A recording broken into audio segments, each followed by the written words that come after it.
Live from our 7 Tasmania studios, your nightly news with Louise Huber begins now. Good evening. In a historic move, Tasmania will host an Ashes Test match for the first time. Edging out rivals, cashed up bids from Sydney and Melbourne, Hobart scored the decider in what is set to be the biggest sporting event the state has ever hosted.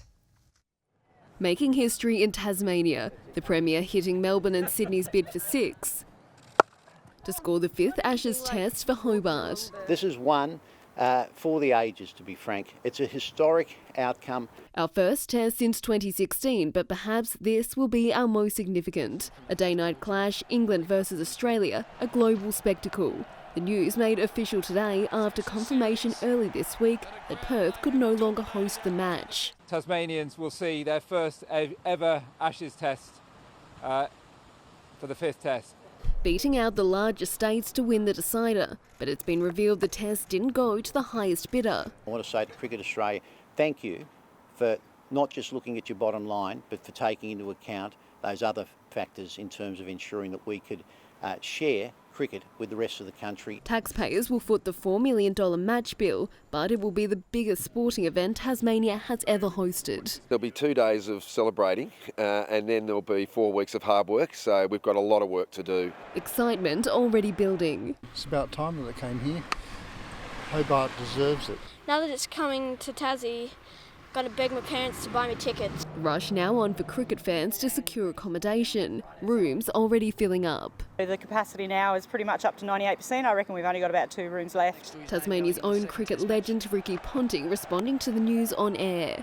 Let's just hope that every single day is sold out. Even better, let's hope the series is on the line come the 5th Test. But it won't be in front of a completely packed out crowd. Blunston Arena has a capacity of around 18,000 people. That number's taken down to just under 14,000 because of COVID restrictions. I think if there are 14,000 people there for every day of that day-night test, what a better way to spend an evening. One thing's for sure, come January 14, millions of eyes right around the globe are going to be fixed on this iconic oval.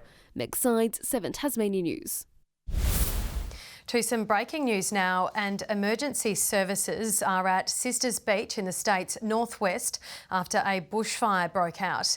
The TFS has issued a watch and act alert for the area, including Bankshire Avenue, Serrata Crescent and Irby's Circus. Firefighters and a water bombing aircraft are en route to the area. Tasmania has reached its vaccination target of 90%, 11 days behind schedule.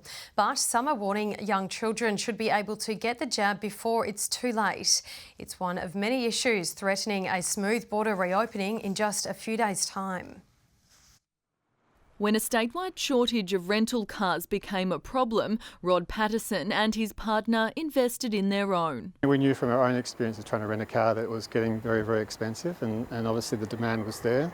So we bought the car and straight away started to get bookings. Just how quickly vehicles will get snapped up when the border reopens next week isn't yet clear. Meanwhile, one thing health experts would like clarity on is the rules around mask wearing. Some experts are urging public health to give clear advice to Tasmanians before December 15. We are disappointed that we're having this conversation now, 4 days out from opening the borders.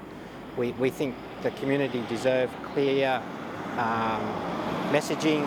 Today, Tasmania reached the 90% double dose milestone and bookings can be made for 5 to 11-year-olds on Monday, but there are concerns young people will be left vulnerable when COVID enters the community. And given there are 75,000 Tasmanians under the age of 12, there are a lot of families out there that are very anxious about what that means for them. The state government has warned that January 10 is the earliest the rollout can begin, based on the national stockpile. We will have enough vaccinations to ensure that all children, should they want to have receive a vaccine, that they can receive that before school starts on the 9th of February. Ainsley Kosh, 7 Tasmania News. Ben Shaw has made the shock decision to resign from his role as the Derwent Valley Mayor. In a post to social media, Mr Shaw said he notified Council's General Manager today, adding no position is worth the safety and health of loved ones. His departure is the third from Council in the past fortnight. With 4 days until our borders open to the nation, there are concerns a shortfall of biosecurity staff could leave the state vulnerable to pests entering. The state government is calling for applications for more staff, but Labor says the warm weather and a lack of biosecurity employees is the perfect storm for fruit fly to enter the state. We want to assure and be assured for our primary producers that the incredible reputation that we have, our access to export markets are protected. The state government says additional staff have been checking fresh produce since October, and additional employees will help bolster the security of our borders. The streets of Lilydale are filled with a festive visitor, Santa Claus. The town's annual stuffed Santa competition seeing 50 entries line the streets, with strong competition making it hard for judges to decide which big red suit is the best. Santa has arrived in Lilydale, and not just on a sleigh. Parachuting in from the North Pole, zooming on a broomstick, and chauffeured by Ron Weasley and Harry Potter. Car is Ron Weasley's dad, and he steals the car one night and gets stuck in the tree at Hogwarts.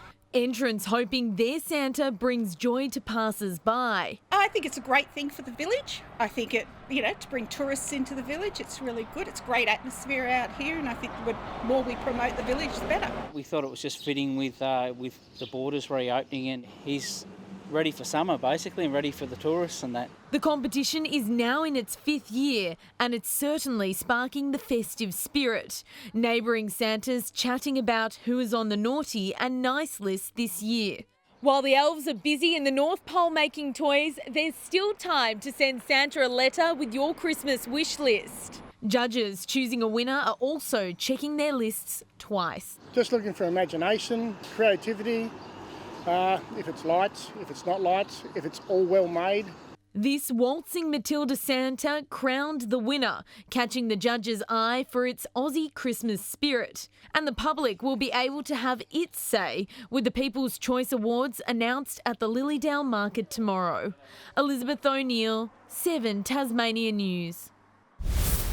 Tasmanians worried they won't be able to enjoy a frothy on Christmas? Fear not. After reports emerged of a large-scale beer shortage, Bogues has eased concerns, confirming it's ramping up production. The company saying the state has access to enough hardwood pallets, which many of Tasmania's imports arrive on, allowing it to transport stock to bottle shops. The Tasmania Jack Jumpers are just over an hour away from the tip-off in their 3rd clash against the Cairns Taipans in far north Queensland. The home side has beaten the Taipans twice during the NBL Blitz and is hoping for a 3rd time lucky.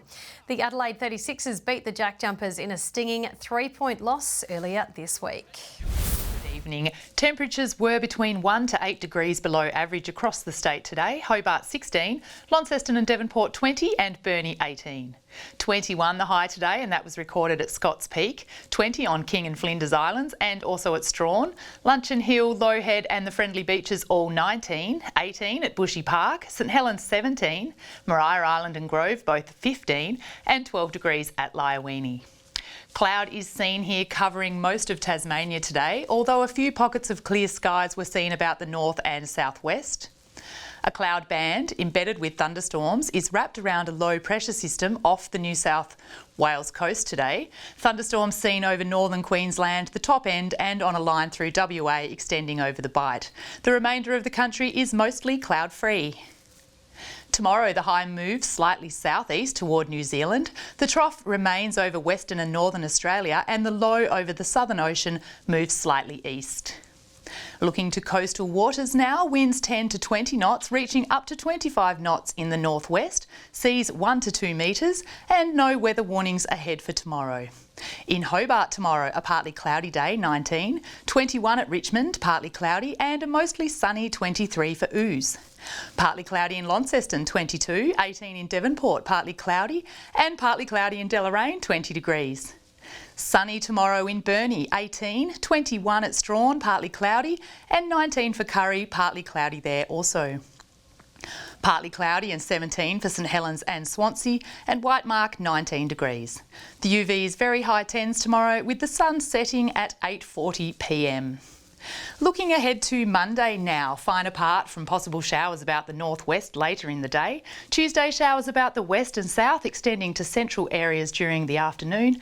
And Wednesday, a mainly fine day in the northwest, showers elsewhere. Looking to the rest of the country now, a mostly sunny 27 in Perth, sunny in Adelaide 35 and Melbourne 26, Sydney a possible morning shower 23 and a partly cloudy day for Brisbane 28 degrees. Now in Hobart 14 partly cloudy, Launceston 17 mostly sunny, Devonport 16 and mostly cloudy. And Lou, relief for many to hear that there won't be a shortage of beer this festive season. Tell me about it. I definitely breathed a sigh of relief. That's all your news for this Saturday evening. Thanks so much for joining us. We'll see you tomorrow. Good night.